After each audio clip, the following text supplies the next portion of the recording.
Are you a student of history? Do you think to yourself, oh, if only I were in charge of tactical military operations during the Second World War, what a joy that would be? Well, Gates of Hell Ostfront might be the game for you. If you find yourself yearning for the horrors along the Eastern Front, the bitter cold during the Winter War, or the devastation of Allied logistics along the Western Front, boy oh boy, is this the game for you. Gates of Hell Ostfront is a 2021 title that follows the legacy of the critically acclaimed Men of War series, which can be generally summarized as a real-time strategy, PvE, and PvP experience that has pretty solid gameplay. Now, the Men of War series has a lot of publishers and a lot of developers. It's confusing.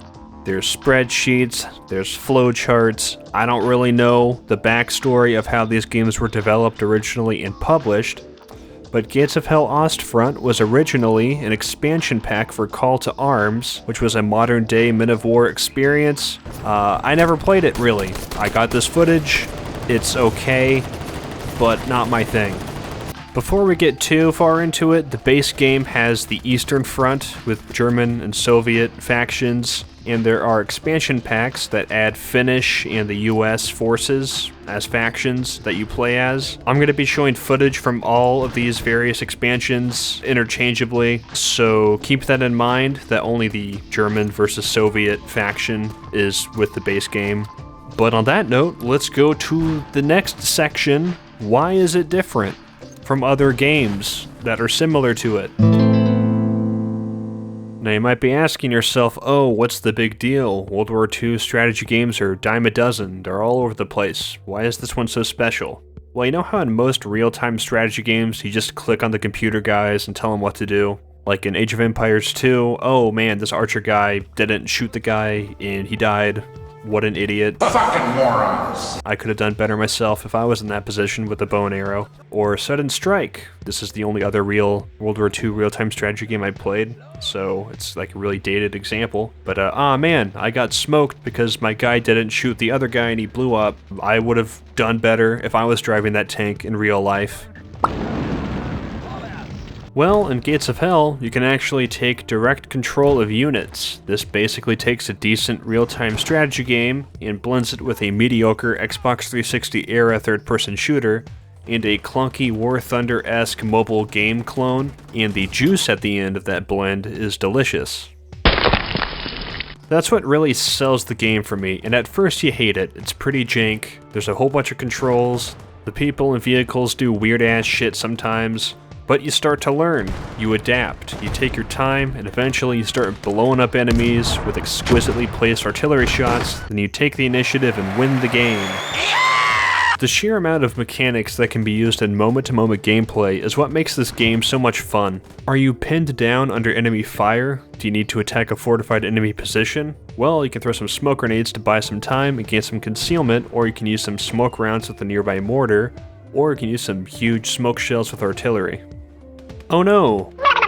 One of your infantry guys got critically injured during an attack on your front lines. You better hope you have a medic to revive them to make sure they can get back up and keep fighting. Or let's say you disabled an enemy vehicle during an engagement and the crew is knocked out. You can actually repair it and use it later. The repair speed is super slow if a random rifleman is repairing the vehicle, but if you have a vehicle crewman do it, it repairs way faster. Each vehicle has a detailed damage model, so if a tank gets hit in the treads, it can still fire with its turret.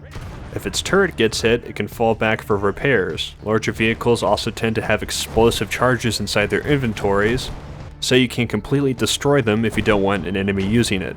Speaking of completely destroying tanks, if you place some AT shots well, you can detonate the ammo cache and just blow them up.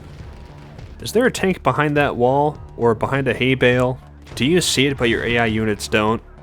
By using an AT cannon with direct control, you can blast right through materials with armor-piercing rounds and knock it out without even seeing it. The whole inventory system is pretty neat too. You can loot bodies of enemies and friendlies, which is super handy when an engagement boils down to only a handful of survivors on a singular point, whether you're attacking or defending. You can grab anti-tank rifles, grenades, ammunition, regular rifles and machine guns, medical supplies and hats. You can legally arm your medics with machine guns. There's no rules. The game also has a toggleable fog of war option. There's a large difference between it being off and on. Obviously with it off, you're able to prepare a lot of attacks and defenses better, but with it on, scouting is extremely important. Different units have different vision values, so your standard tank crewman can't see anything, recon units can see pretty far, and officers have binoculars, which are really important when trying to plan out artillery strikes, or just seeing what else is coming next, or what's coming after you. Oh, hang on, I'm getting a radio call from one of my soldiers in the field. We're under attack. They're about to come. They're coming. We gotta defend this point. We gotta defend point A. They're coming. They're coming. They're coming. Oh shit, did you hear that? That means we gotta get down there. So defending is a huge part of the game too, and we have a bunch of tools at our disposal. Do we have to defend some dumpy ass location that has no natural or structural defenses? We can get a field engineer to dig some trenches and emplacements. Infantry sometimes have shovels they can dig foxholes with. We can also throw some hedgehogs down to stop tanks, or barbed wire to stop infantry. Maybe we can even lay some landmines down for both tanks and infantry to blow up people that are where they shouldn't be. There's a whole bunch of options. And that's kind of what it boils down to for me, is just the amount of options that you have available, and it's not really spoon-fed to you. It feels more like a Arma type sandbox experience as opposed to maybe a Company of Heroes, but I never really played those, so I can't really compare the two. I just like the amount of options you get, the amount of positioning you can do, and it feels more like a sandbox game as opposed to a on-the-rails kind of game. I really like it. I think the amount of gameplay mechanics is sweet. So let's take a look at some of the game modes that we have available.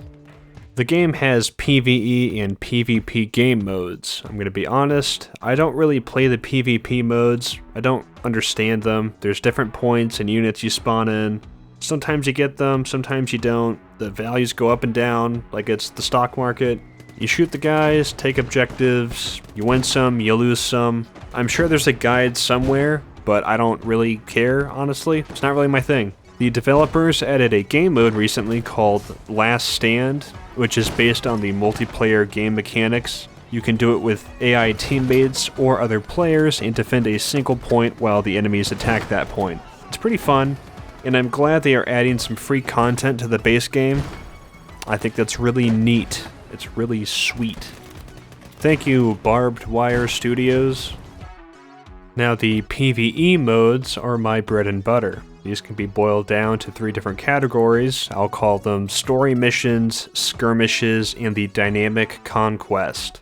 I would like to point out that these can also be played with some friends in co-op. All you have to do is share the units that usually only one player would get, so it's still pretty fair. You get twice the amount of direct control and micro potential, which can be super helpful, and it's really fun to win and sometimes lose with your friends. Story missions are pretty straightforward. These can be compared to, I'm going to say, Call of Duty 2 missions or Call of Duty 1, like the old school Call of Duty games where you get actual stories and characters. These have some pretty unique gameplay moments and mechanics that aren't seen in other mission types. You can also see some pretty wacky, unique vehicles in these. That's kind of a fun part. Like, look at this fucking thing. You don't see this every day. That's crazy. The voice acting in these can also be really funny. Stay put, soldiers. Do not make any unnecessary movements. The enemy column is approaching. Get ready to surprise them. At least it's better than the earlier games. Hello? Any survivors? What the hell is going on here? Stop yelling, Alexei. You'll bring the Germans down on us. You're alive. That's good enough. You'd better tell me what we should do next. Germans! Quick! Hide! Skirmishes are basic missions where you have a pool of resources that you can use to buy units to capture objectives. The more objectives you capture, the more units you unlock. But as you push forward, the enemies start counterattacking. If you've played Men of War Assault Squad single player before, you've basically played these. Very straightforward. There's also a doctrine system, which skirmishes use, and so does multiplayer, and I think a few other things do as well. And these determine which units you get access to for the mission. If I were to recommend a game mode to play for first-time players to get used to the gameplay mechanics, the general flow of the game, unit positioning, I would recommend starting with a single-player skirmish mode. I feel like it really shows the push-pull nature of gameplay, and it's not crazy stressful, it's pretty fun, and it's way more simple than Conquest, which we're about to go into. Back in the day, Men of War Assault Squad had a mod called Dynamic Campaign Generator, which created a persistent series of skirmishes. If you bought 2 squads to assault an objective and you lose a squad and didn't buy any reinforcements, the next defense mission was going to suck. It was pretty fun, and I can't really believe it worked now that I think back on it. It was a separate third-party program that had a campaign map, inventory selection screen, unit purchasing system, then it would interlink that system with the actual game. I don't know how they got that shit to work, but it was pretty fun. It was awesome. Anyways, going back to Gates of Hell, they basically took that and put it into the base game. And it's great.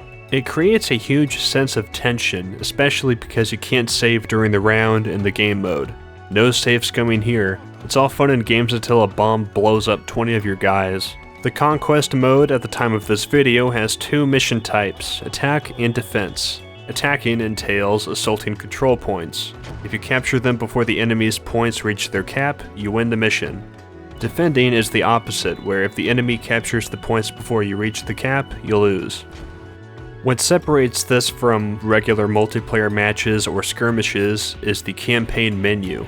This is where you can research new units, buy units to place in different deployment groups, and as much fun as it would be to spawn in a whole bunch of heavy tanks, it's not really fair, so there's a cap on what you can actually deploy per each deployment group. Once you create a 1000 IQ power play, you select an objective if you're attacking, or you just suck it up and accept what's coming next when defending. Once you're actually in the mission, you spawn in units based off of the deployment groups that you set in the previous screen. This way you can set things like only sending your artillery first or your AT cannons, because those are really slow, or you can put heavy tanks in later, you can put infantry in first or last, you get a lot of options. You can also unlock supports such as off-map artillery strikes, smoke barrages, and bombing runs.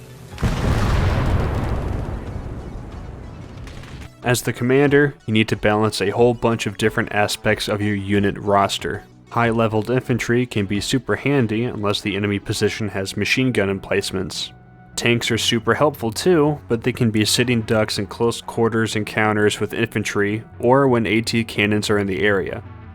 Attacking a position can really suck if you don't pummel it with artillery or howitzers beforehand, and defending a position can be impossible if you don't have AT cannons in the right places.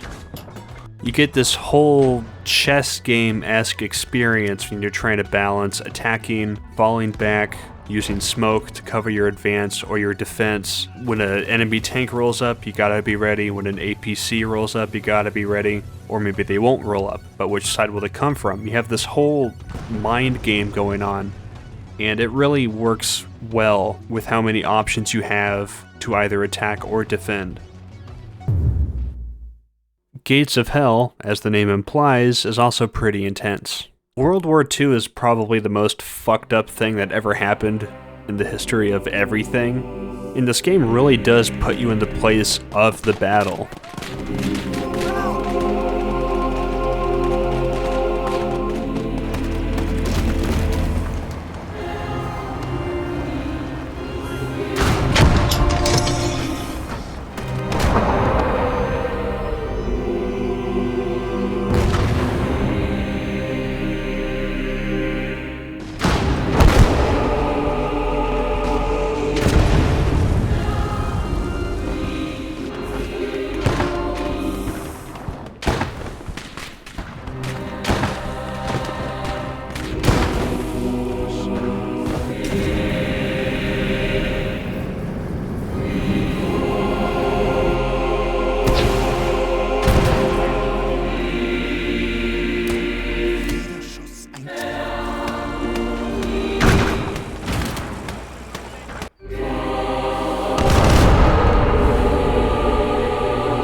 That was really sad.